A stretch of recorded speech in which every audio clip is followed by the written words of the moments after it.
tiene el tema de esta noche.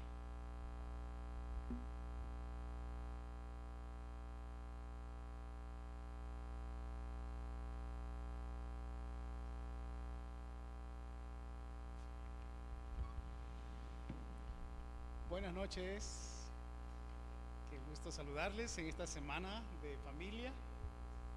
Quiero agradecer a los hermanos de Vida Familiar, como directores de Vida Familiar, han organizado esta semana. Gracias, hermanos, por pensar en la familia. Hoy, toda la semana, lo que se trata es de reconstruir nuestro altar familiar. El altar familiar se reconstruye, y justo lo que estamos haciendo esta semana es usar los diferentes materiales, ¿verdad? Pensando en la construcción del hogar, de la familia, se han pensado en todas estas herramientas.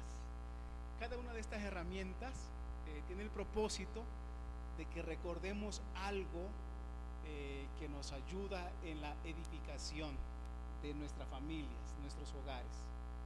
Hoy toca hablar del serrucho. Aquí tenemos una representación del serrucho. Todos conocen el serrucho, ¿verdad? ¿Saben para qué sirve el serrucho? Para cortar, sí.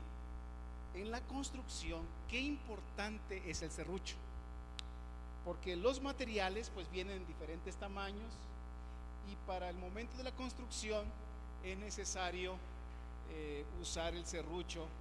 Es muy útil para la acción de construir algo. Nosotros estaremos repasando esta noche el serrucho para recordar algo tan importante en la construcción de nuestras familias, pues es el serrucho.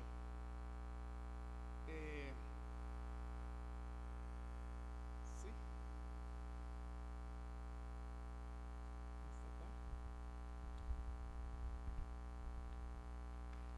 No sé qué se imaginan. Bueno, primero, ¿para qué sirve el serrucho? Decíamos, para cortar.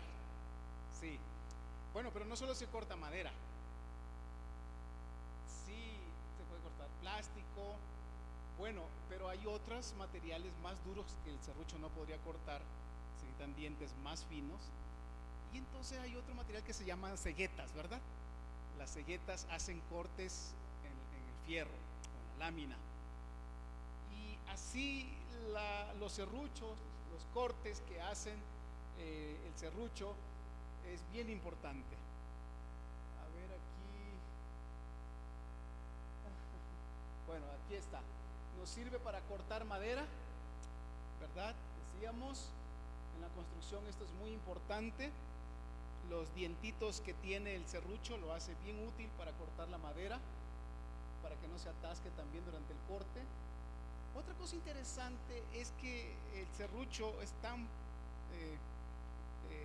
movible como para que nosotros hagamos que el corte tenga ciertos ángulos, ciertas formas, para que el corte sea exacto y sea más útil todavía. Eso es algo interesante del serrucho. Otra cosa es que corta materiales más duros, ¿verdad? Aunque aquí decíamos que se puede necesitar otro tipo de dientes, como son las ceguetas. Conocemos las ceguetas también para cortar. Si yo les preguntara, en la familia, en el hogar, ¿quién hace el papel de serrucho? ¿Los papás?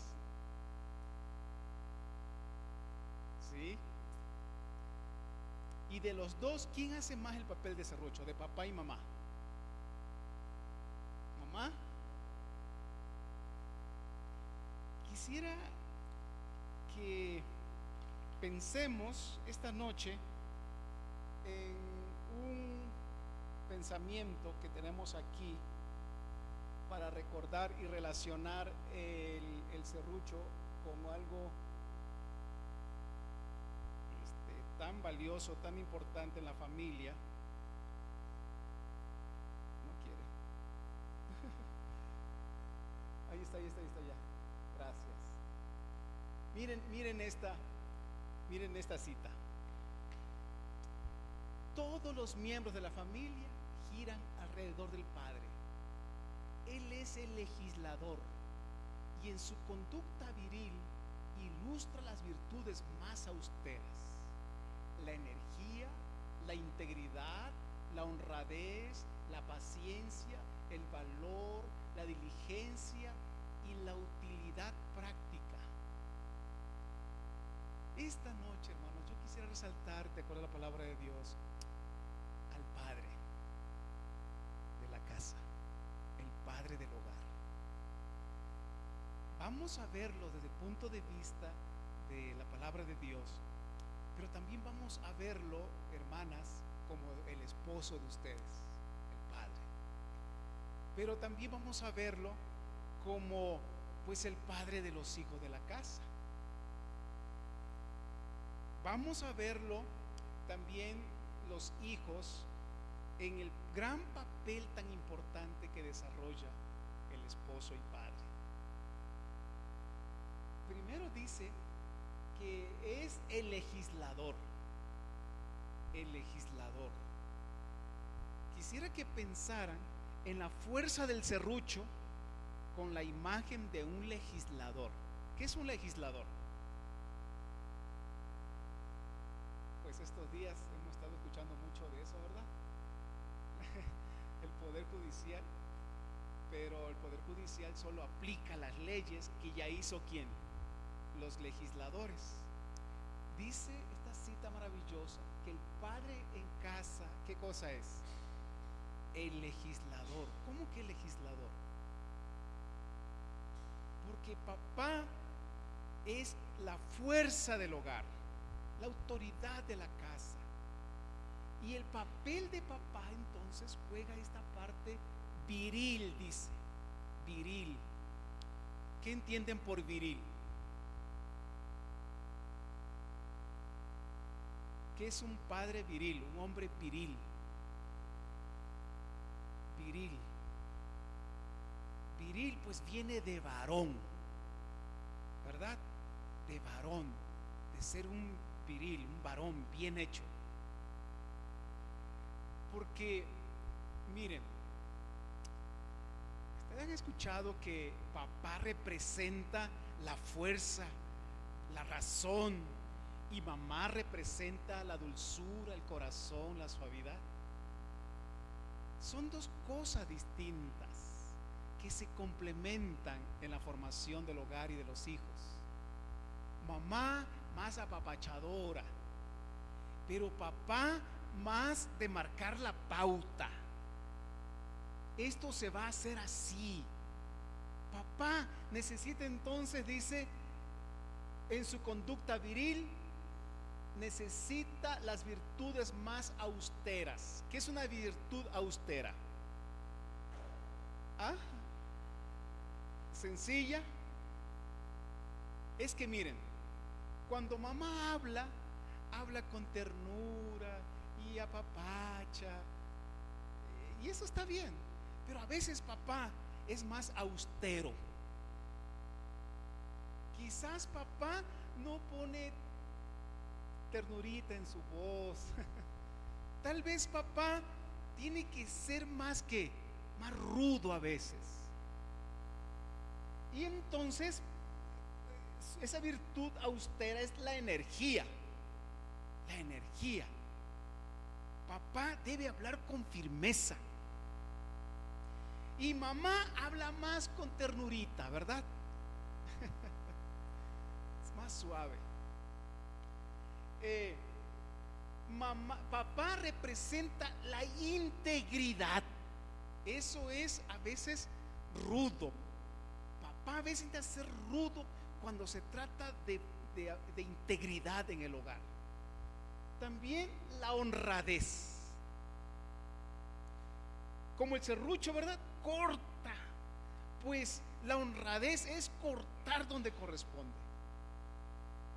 Ser honrado. Para que los hijos sean honrados, papá necesita estas virtudes austeras, la integridad, también la honradez, la paciencia, El ser valientes es una virtud del varón, del padre, hacia los hijos. El ser diligentes. Cuando papá manda a hacer las cosas y enseña a sus hijos cómo se hacen las cosas, la diligencia, pero también dice la utilidad que práctica. ¿Qué es la utilidad práctica? Que papá sabe hacer las cosas de casa y enseña a los hijos a hacerlo. La utilidad práctica es, por ejemplo, ¿quién enseña a manejar a los hijos? ¿A papá o mamá? Mayormente es papá, ¿verdad? Hay ciertas cosas prácticas de la vida en las que papá necesita enseñar, la utilidad práctica. Entonces, papá juega un papel sumamente importante, hermanos. Esta noche quisiera que veamos, analicemos un poquito más sobre el tremendo papel, responsabilidad que tienen los padres, el papá. Miren,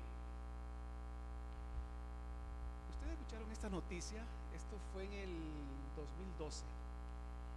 Madre de autor de tiroteo en Connecticut lo dejó solo 2 días. Nancy Lanza, la madre del joven que asesinó a 26 personas en la escuela Sandy Hook, lo dejó solo en casa a su hijo, que padecía síndrome de Asperger. Esta fue una noticia terrible allá en los Estados Unidos.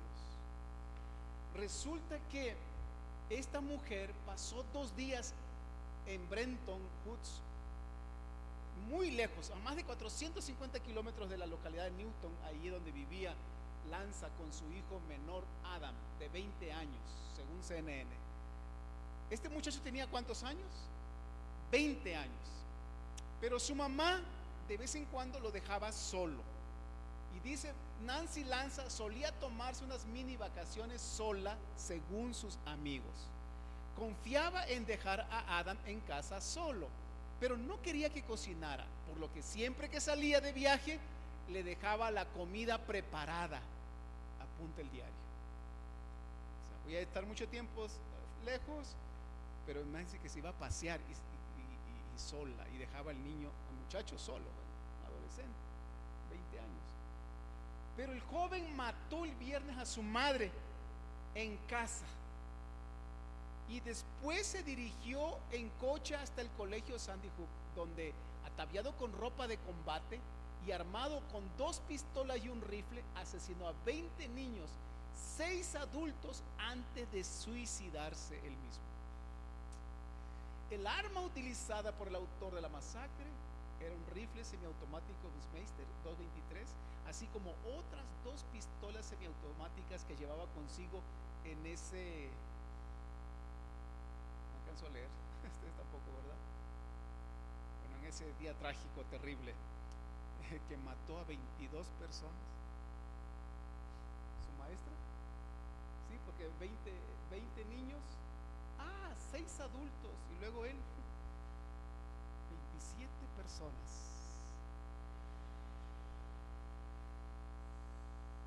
Para dialogar, ¿qué relación existe entre la soledad del muchacho y la masacre? ¿Hay una relación? Un muchacho, un niño que se siente solo, que está siempre solo, con matar a los demás. Los estudiosos dicen que sí. La soledad es un mal, es un problema serio en la formación de los hijos. Miren lo que la gente dice acerca de la soledad. Solo salgo para renovar la necesidad de estar solo, dice este poeta. Pero la soledad no significa estar solo, otro escritor. Y el infierno está todo en esta palabra, soledad. La soledad es un mal consejero para los niños.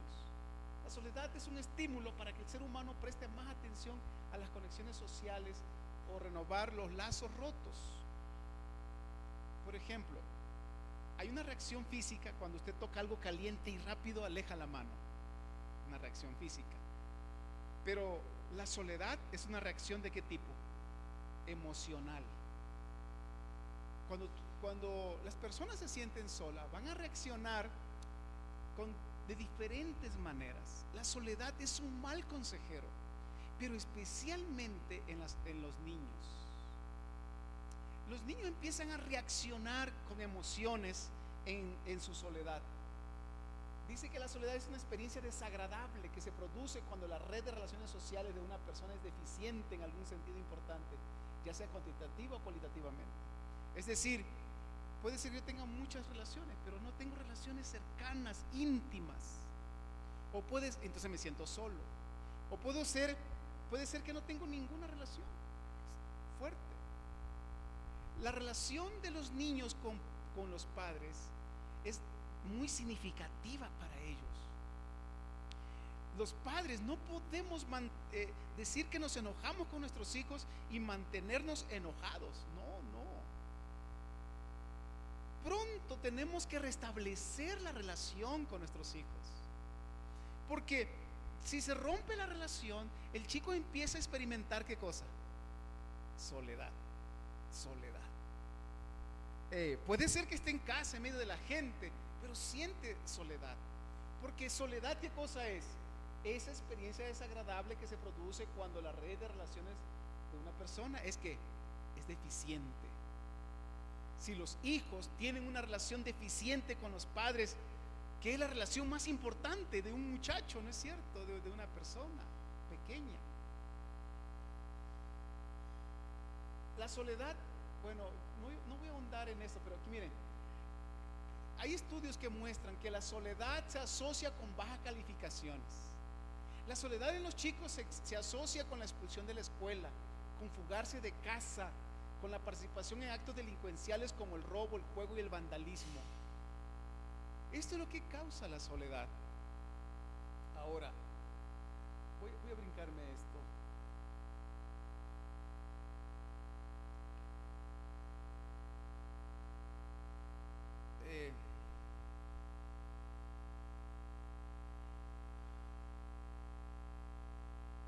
Yo hice un estudio en un colegio, aquí en la asociación me pidieron un estudio de cuán grave era la soledad entre los estudiantes de nuestro colegio.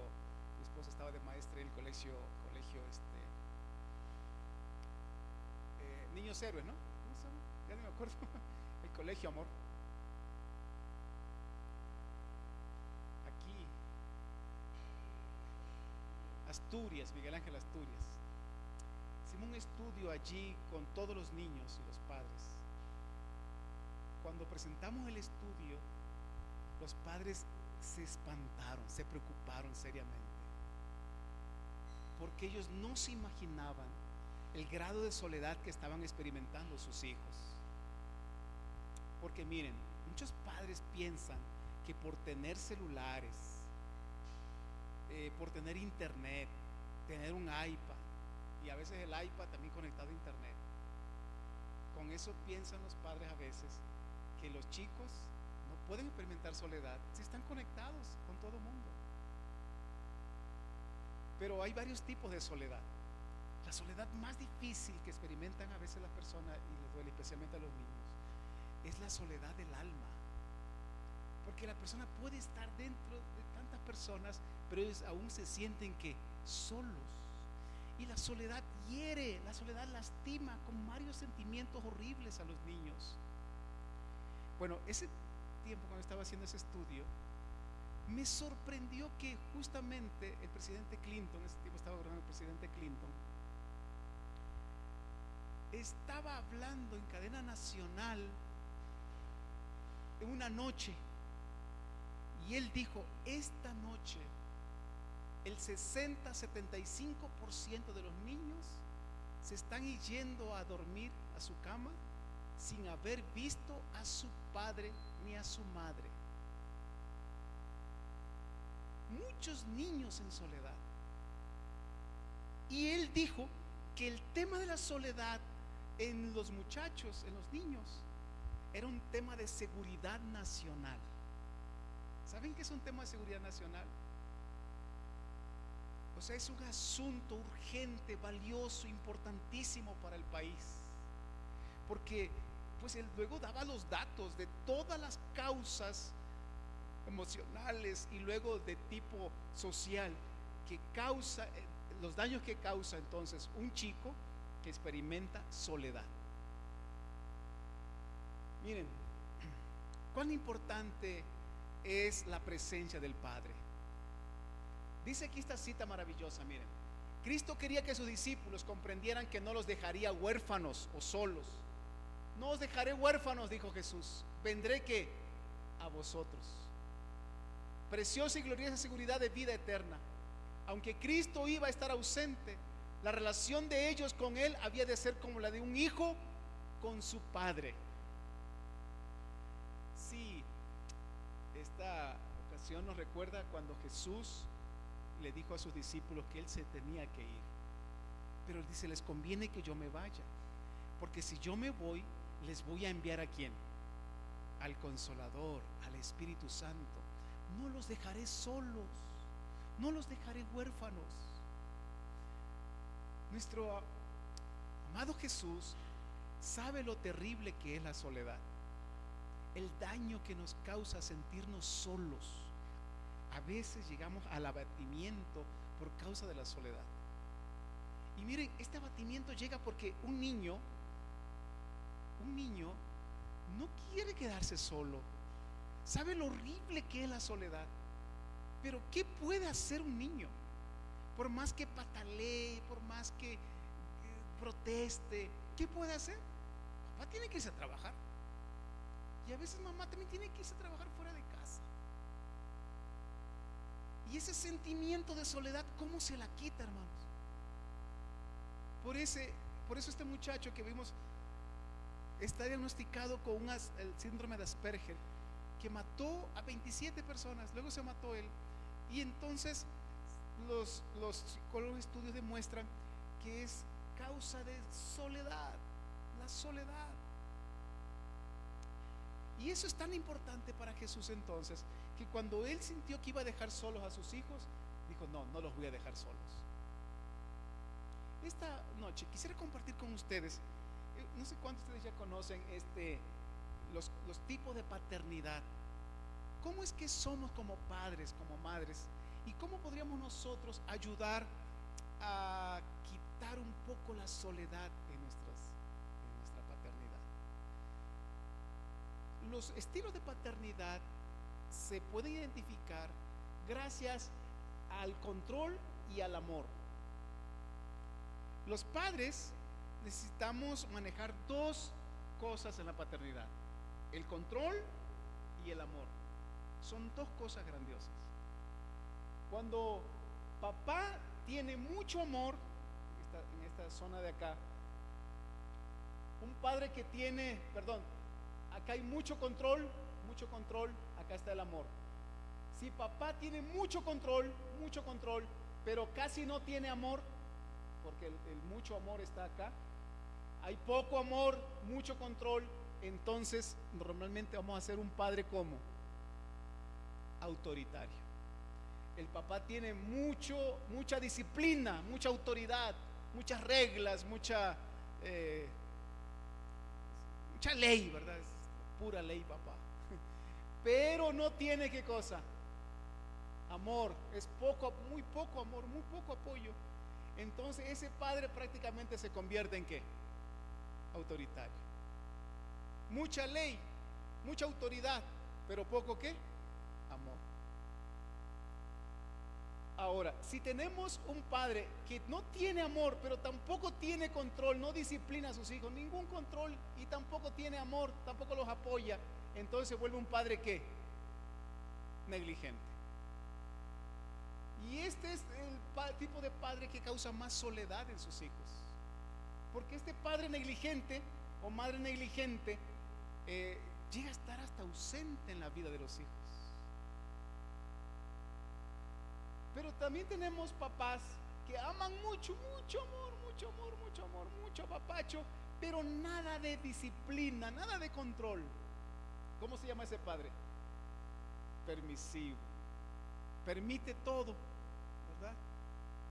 El maestro lo manda a llamar a la escuela y Dice, no, pues yo voy a ir, a ver qué le pasa a este maestro que cree que mi hijo que no tiene padre o qué. Y va y se arremanga la mano, ¿verdad? Y dice, ahorita a ver ese maestro qué le pasa, ¿por qué me mandó a llamar? Si mi hijo es la pura ley aquí. O sea, apoya mucho a su hijo, pero él mismo no sabe enseñar a su hijo la disciplina. Y como dice el dicho, el que en la casa no lo educan, en la calle lo desnucan. ¿Han escuchado ese dicho? Entonces, si papá no pone disciplina en casa, es un permisivo y luego se pone en otros problemas. Es muy fácil distinguir un padre permisivo. Por otro lado, el ideal que Dios tiene para nosotros, hermanos, es un padre democrático. Mucha disciplina y mucho ¿qué? Apoyo, mucho amor. Este es el ideal. Mucho amor, mucho amor, mucho amor, mucho amor. Pero mucha ¿qué? Disciplina, mucho control. En la Biblia encontramos estos 4 tipos de padres. Entonces vamos a estudiar estos 4 tipos de padres. Tenemos al papá autoritario, el rey Saúl. Tenemos al papá negligente, Elí, el sacerdote. Tenemos al rey David como un padre permisivo. Y tenemos al padre perfecto, que es ¿quién? Dios, padre perfecto. Bueno, vamos a ver el padre negligente. Abran sus Biblias, 1 Samuel 2:22. ¿Cómo se ve aquí un padre negligente? ¿Qué consecuencias tiene un padre negligente? 1 Samuel 2:22.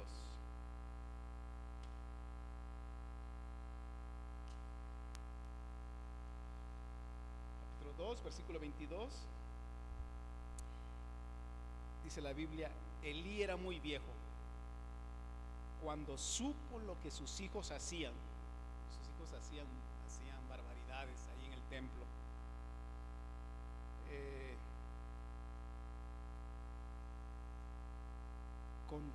Hacían con todo Israel y cómo dormían con las mujeres que velaban a la puerta del tabernáculo de reunión. Les dijo, ¿por qué hacéis cosas semejantes? Oigo hablar a todo este pueblo vuestro mal proceder. No, hijos míos, porque no es buena la fama que yo oigo, pues hacéis pecar al pueblo de Jehová. Si peca el hombre contra el hombre, los jueces lo juzgarán. Pero si alguno peca contra Jehová, ¿quién rogará por él?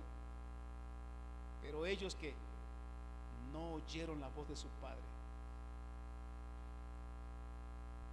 Ay, hermanos, tenemos aquí un padre, dice que ya era viejo y como que también era muy pesado este padre, muy lento para actuar. Dice la Biblia que despuesito de eso, cuando supo la noticia, le dieron la noticia que sus hijos habían muerto en la guerra, dice que se cayó para atrás, se desmayó. Y al caer para atrás, ¿qué pasó? Se golpeó la cabeza y ahí murió. Un padre pesado, lento, un padre que no mira, un padre que no está en la vida de sus hijos. Pero bueno, él se enteró, a él le contaron que sus hijos que se portaban mal. Y por eso se ve la ausencia de papá aquí. Y ven la amonestación que les hace. Es una amonestación muy light. Es una amonestación que no produjo cambio de conducta en la vida de sus hijos. Y tenemos a Elí como el ejemplo de un padre que descuidó la solemne obligación de la paternidad. Tenemos a Elí como alguien que no sujeta a sus hijos y de alguna manera excusa sus faltas.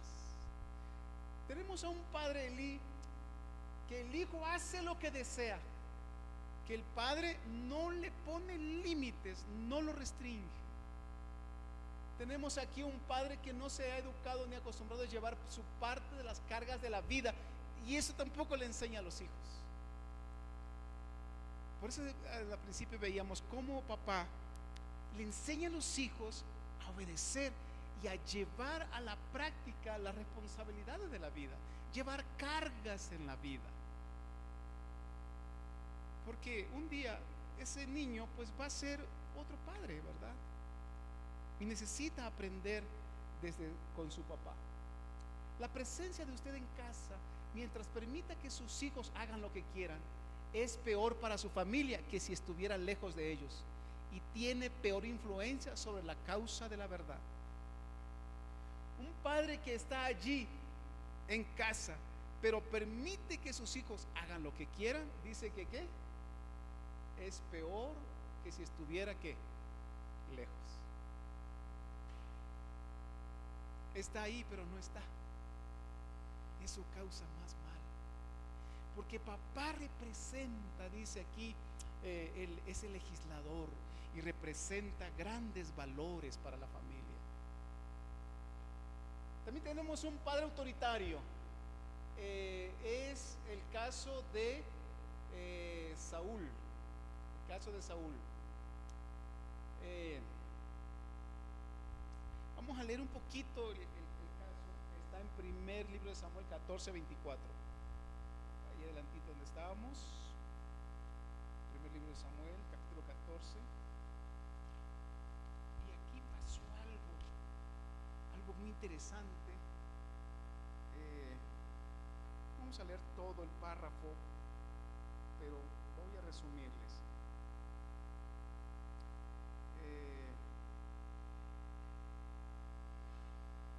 24. Saúl, pero los hombres de Israel fueron puestos en apuro aquel día. Saúl había hecho jurar al pueblo diciendo: cualquiera que coma pan antes de caer la noche, antes que me haya vengado de mis enemigos, sea maldito. Nadie había probado bocado. Todo el pueblo llegó a un bosque donde había miel en la superficie del campo. Entró entonces el pueblo en el bosque y vieron que allí corría la miel, pero no hubo quien la probara, porque el pueblo temía el juramento, el mandato del rey. Pero Jonatán no había oído cuando su padre había hecho jurar al pueblo. Alargó la punta de una vara, de una vara que traía en su mano, la mojó en un panal de miel, se llevó la mano a la boca, entonces se le aclararon los ojos. Uno del pueblo le habló diciendo: tu padre ha hecho jurar solemnemente al pueblo, maldito sea el hombre que tome hoy alimento. Y el pueblo desfallecía. Dice versículo 29: mi padre ha turbado el país, dijo Jonatán. Ved ahora cómo han sido aclarados mis ojos por haber probado un poco de esta miel. ¿Cuánto más si el pueblo hubiera comido libremente hoy del botín tomado a sus enemigos? ¿No hubiera sido mayor el estrago entre los filisteos? Versículo 33. Entonces le avisaron a Saúl: el pueblo está pecando contra Jehová porque come carne con sangre. Él dijo: vosotros habéis sido infieles, rodadme ahora acá una piedra grande.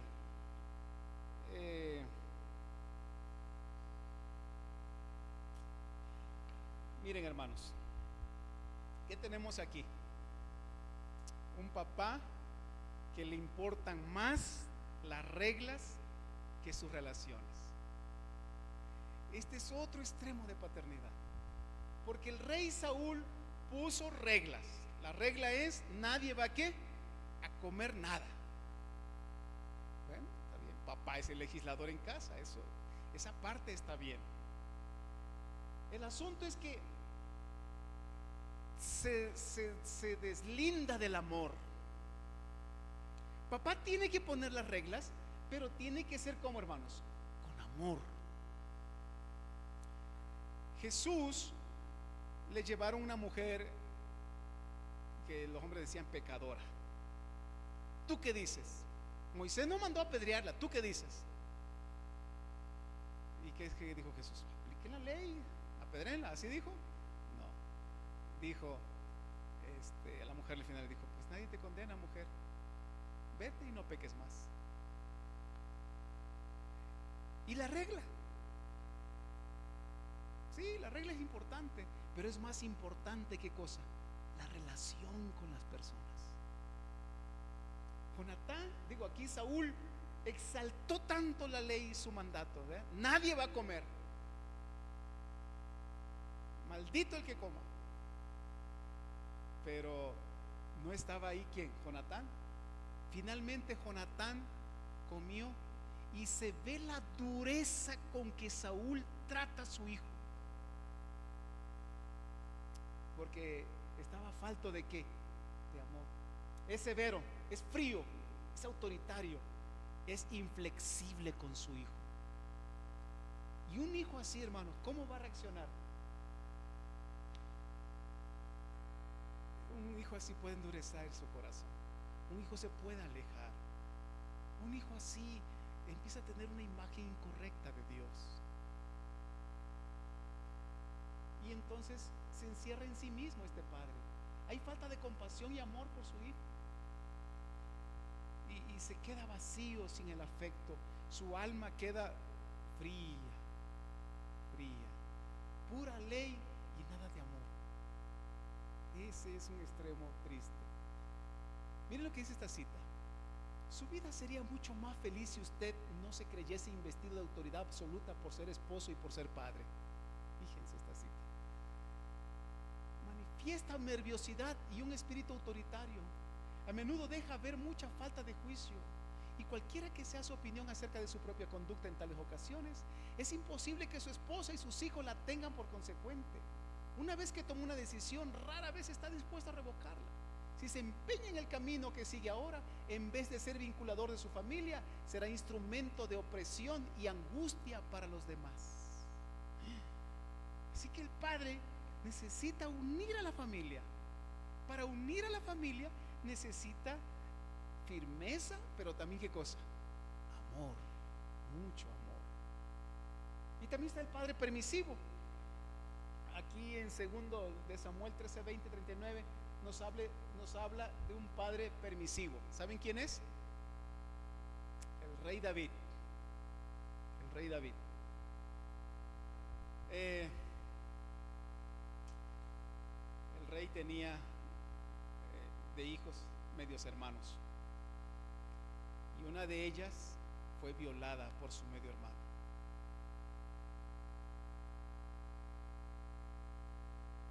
Pero papá no castigó, no castigó. Entonces los hermanos de esta muchacha lo vengan y se empiezan a matar entre los hermanos. Pero papá no actuó. Papá no actuó. Papá debió haber puesto reglas, ¿no es cierto? Debió haber puesto límites. Pero de alguna manera papá estaba atado. ¿Por qué estaba atado? Porque papá había tenido también un pecado sexual, de tipo sexual. Papá había se había metido con una mujer cuyo esposo estaba en la guerra, y mandó a matar al esposo en la guerra para luego quedarse con ella. Y ahora los hijos tenían un problema de ese tipo, pero papá no pudo ¿qué? Actuar, no pudo hacer nada. Permisivo papá, él permitió todo. Cree que su amor cubre el mal comportamiento. Este papá permite que la voluntad del hijo sea mayor que su deber. Este papá pierde el poder refrenador del mal de su hijo. Cuando los hijos se portan mal, papá tiene que ser el legislador que frena el mal en su casa. Mamá es más apapachadora. Mamá representa más la ternura, el cariño. Papá representa más que la firmeza, porque marca las pautas, marca los principios. David dejó pasar desapercibido el crimen vergonzoso de Amón, el primogénito, sin castigarlo ni reprenderlo. La ley castigaba con la muerte al adúltero, y el crimen desnaturalizado de Amón lo hacía doblemente culpable. Pero el rey no puso la sentencia. Papá se dejó llevar por el amor solamente, y olvidó la regla, y era el rey. Así que tenemos al padre autoritario como el rey Saúl, al padre negligente como el sacerdote Elí, o al padre permisivo como el rey David. Y ahora vamos a ver al Padre perfecto. Es Dios.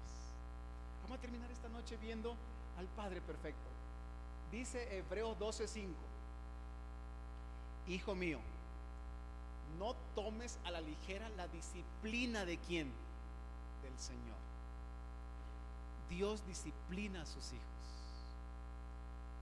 Esta disciplina la hace porque Él es un padre para nosotros.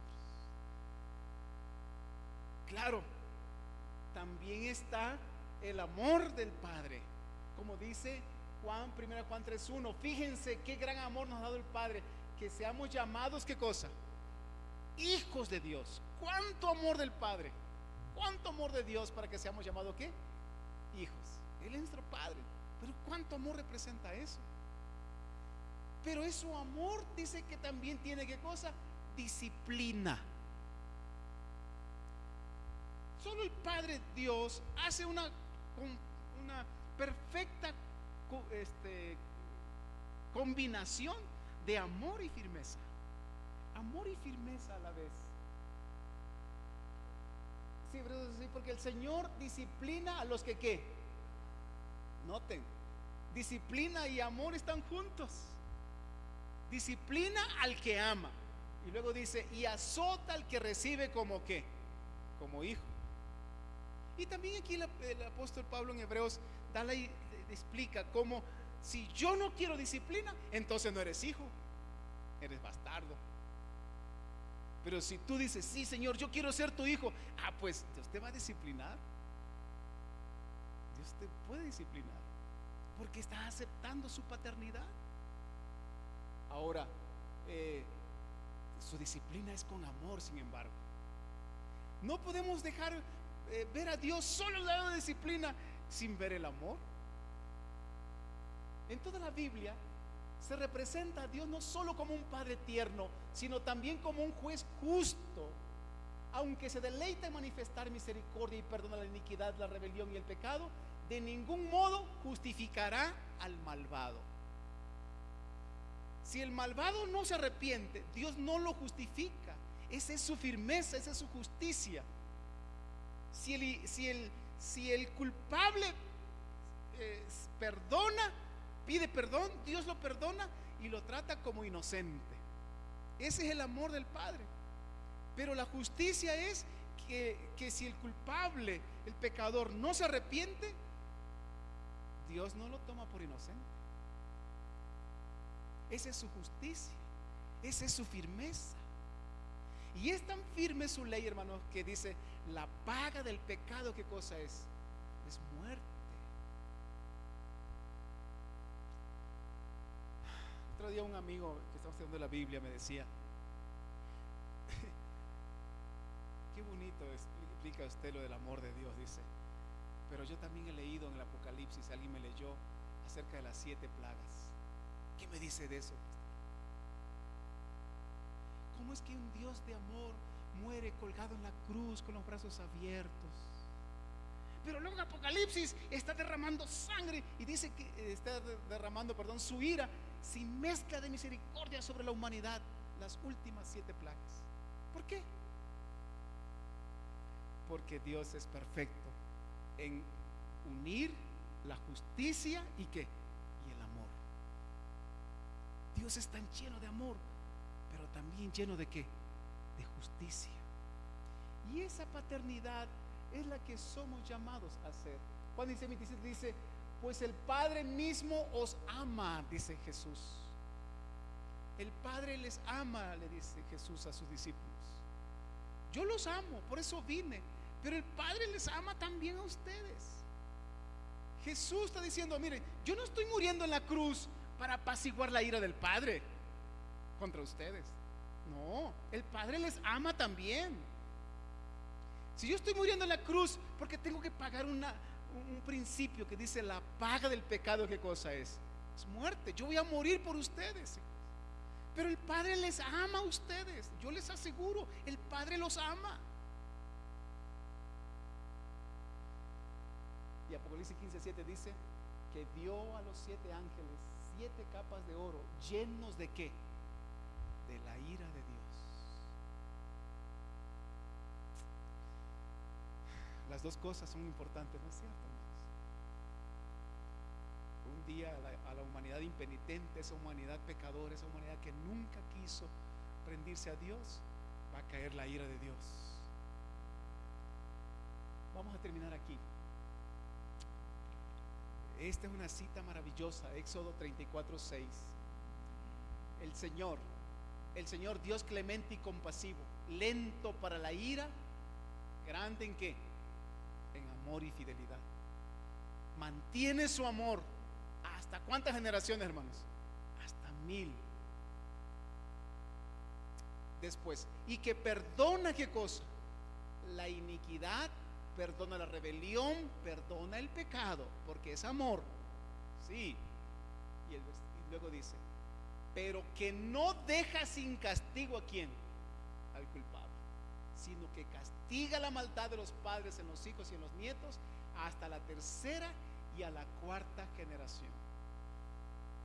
Interesante cómo las consecuencias de nuestros malos actos como padres pasan a nuestros hijos hasta los nietos, ¿verdad?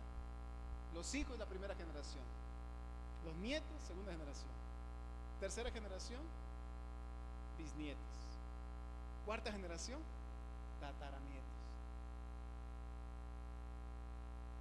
Pero la misericordia pasa a generaciones, a millares de ¿qué? De generaciones.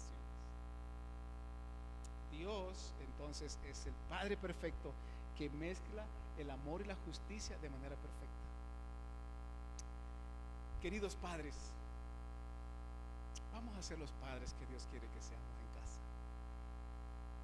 Somos los legisladores, representamos el pilar de la casa.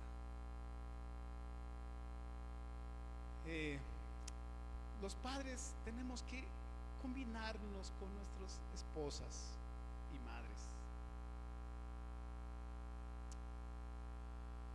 Recuerdo cuando en una ocasión mamá dijo a mis hermanos y a mí: si ustedes no me hacen caso a mí, esperen que llegue su papá. Yo no puedo, ustedes, algo no estoy haciendo bien, pero veo que ustedes no me están obedeciendo. Yo me acuerdo de eso, porque pues uno de chamaco lo olvidó. Papá llegó, como siempre, en casa, cuando papá llegaba, era cuando más escándalo hacíamos. Papá era muy positivo, muy alegre en casa. A diferencia, yo veía la casa de mis tíos, mis primos, cuando yo iba a jugar la casa de mis primos, y decían: ahí viene papá, rápido, todos andaban derechitos así.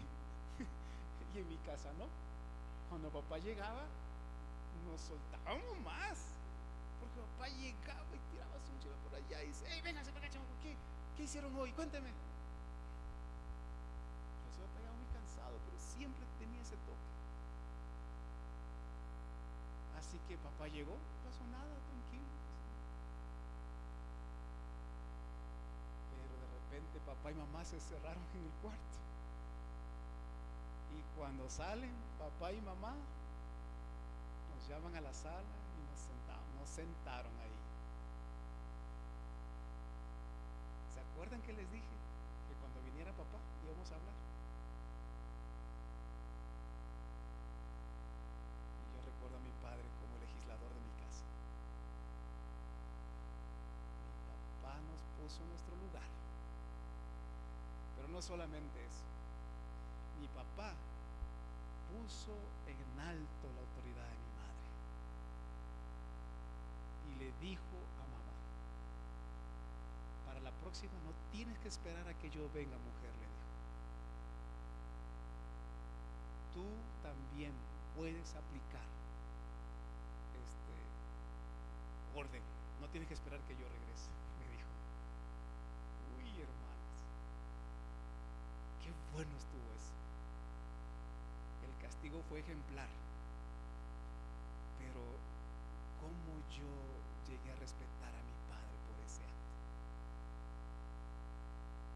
Cómo amé a mi padre haber hecho eso. Firmeza y amor juntos. Sí. Dios nos ayude a esta parte, hermanos queridos. Yo no soy el Padre perfecto, pero nuestro Padre Dios nos va a ayudar. Él nos ha dado esta misión. Y la firmeza y el amor en nuestras casas pueda ser practicado aquí también en nuestra iglesia. En todas nuestras relaciones, el amor y la firmeza las llevemos adelante. Apliquemos ese mismo amor a nuestros hijos, a nuestros jóvenes aquí en la iglesia, en el club de conquistadores. Aquí está nuestro director, tiene que aplicar disciplina en el club. Así, mucha firmeza, pero mucho ¿qué? Mucho amor, mucho amor. Recuerdo cuando mis hijos llegaron a ser también adolescentes, ya se iban a ir a la universidad, y les dije: hijos, yo doy todo por ustedes, me quedo sin camisa si quieren, les doy todo, ¿qué más necesitan?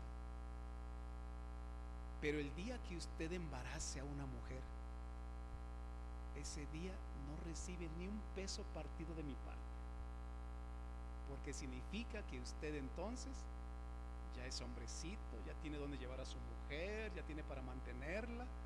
Así que ese día ni un peso de mi parte para usted. Ese día yo estaré libre de compromiso con usted. Y un día platicando con mis muchachos ya casados, y les dije: ¿se acuerdan de esa vez? Bueno, no sé cómo lo recordamos. Y me dice: papá, fuiste muy salvaje, dice. Le digo: bueno, pero funcionó, lo hicieron bien. A veces la firmeza es necesaria, hermanos, en un mundo tan malo, en lo tan perverso. Y ¿pero qué? ¿Ustedes qué recuerdan? Bueno, pues lo que sabíamos es que lo ibas a cumplir. Sí, ellos sabían que yo lo iba a cumplir, porque esa es la firmeza que necesitamos. Si los hijos creen que no lo va a cumplir, pues no pasa nada. Pues sí, como mi mamá que dice: te voy a castigar, y te voy a pegar, y no pasa nada. El niño ya sabe que no pasa nada. Sí. Entonces los límites con amor van a ser una bendición para nuestras familias. Oramos por eso esta noche. Le pedimos a Dios que como padres nos ayude a hacer el papel que nos corresponde como varones. Dios les bendiga.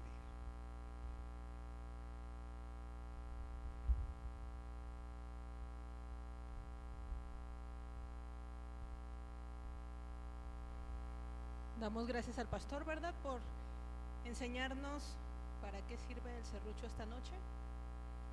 Y ojalá que todo lo que hoy hemos escuchado y aprendido se pueda poner en práctica.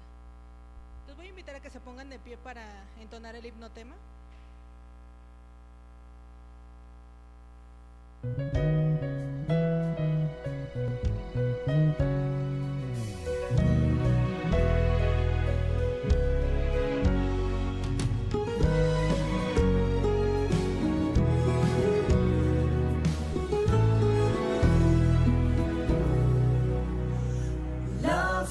Es un diseño perfecto que inició en la mente de Dios.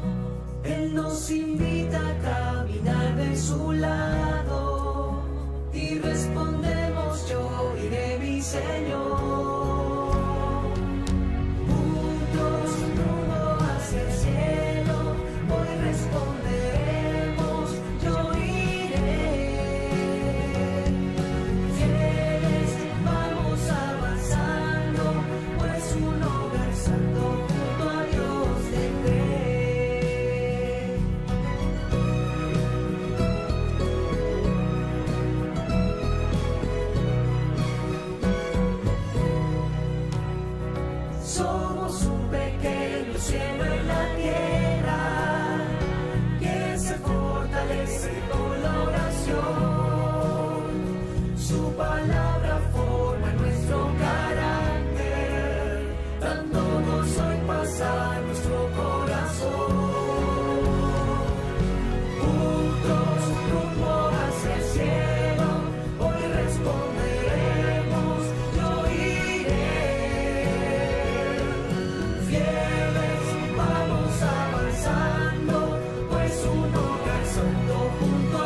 ser el Padre perfecto.